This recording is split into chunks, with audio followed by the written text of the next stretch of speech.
Alright, here we are back at that same little creek, just down the road a little farther. As you can see, it widens out to a nice little river, and it flows down into the Muskegon. So, I should have, it is thick as hell in here, as you can see. Me wrestling with the camera in the brush. And I did have, the 220 is still sitting there. I don't know if you guys can see it, but I put me a 220 on that log crossing. And as you can see where the water's splashing over, that it, yeah, that's how much the water has come up. It's come up to the top of that log. But now I'm gonna let that trap set. I'm not gonna pull that one. That'll be all right. I got it wired right to the log. It's not like it's gonna go nowhere. But yeah, as you can see in here, this is a nice little creek alongside the road. Washes into the middle branch of the Muskegon River. This has been a nice producing little spot for me through the late season. You know, and I know the prices of the fur ain't worth much this year, but yeah, it keeps me outdoors, keeps me doing what I like to do.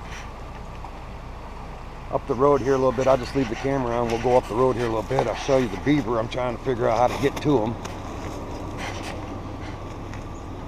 Where's my helper? There he is. Back in the Hummer.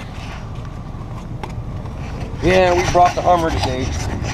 Instead of bringing the old 22-year-old Chevy pick-us-up truck. Most people don't even have a vehicle on the road half the age of that old truck.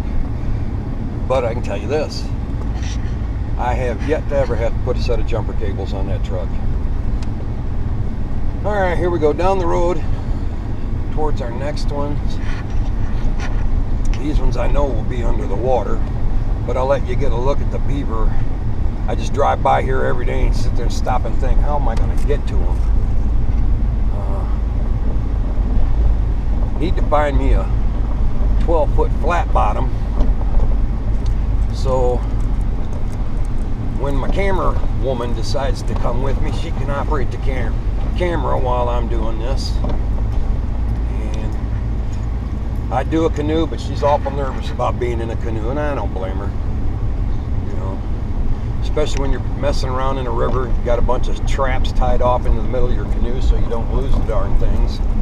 And if it was a rollover, yeah, it'd freak the best swimmer in the world out. Michael Phelps would even get goddamn nervous.